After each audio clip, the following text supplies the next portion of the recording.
I just want to take a few minutes to talk a little bit about what's going on with Microsoft 365 or Office 365 rather, in Microsoft in general in terms of pushing organizations to the cloud. So there's a lot of companies that are coming to us that 3 years ago, let's say 2015 or even 2016, that are doing the right thing, right? They're starting to prepare for their renewals.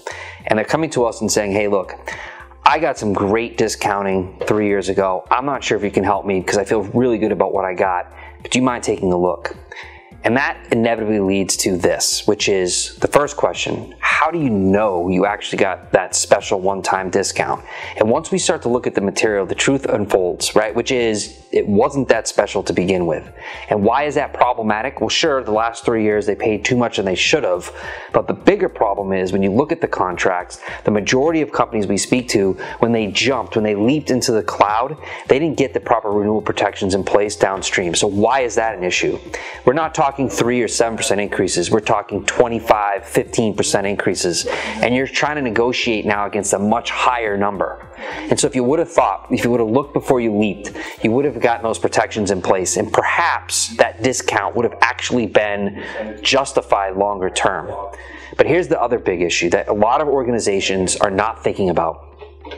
When Microsoft gets you to adopt Office 365, or even Microsoft 365, right, which includes Office, includes Windows, and includes EM plus S, Enterprise Mobility plus Security, there's a SKU. It's the from SA SKU, right? So you are an on-premise customer. They want you to go to the cloud. And so they created a SKU, no difference in functionality, but the SKU is to get you to jump. And what that SKU is, it's a lower price point, for which hopefully you got some additional discounting in addition to it. The problem is, and what they're not telling you, is that as you add more users, whether it was in term or at renewal, those users are going to be at a higher initial SKU price. That from SA SKU goes away.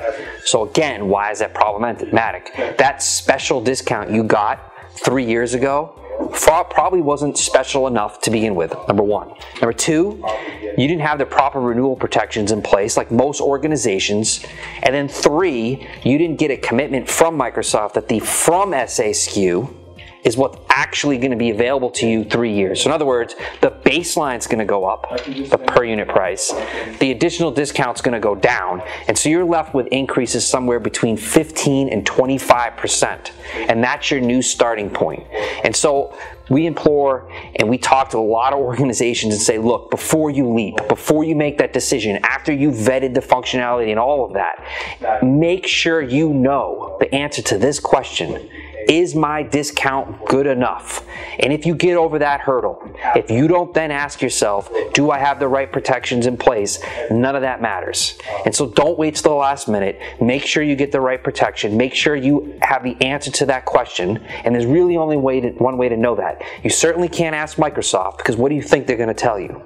You have to ask an unbiased third party, or maybe a colleague that you know at a different company. But you have to get grounded in that. You have to have the right SKU protections in place, and you have to have protections.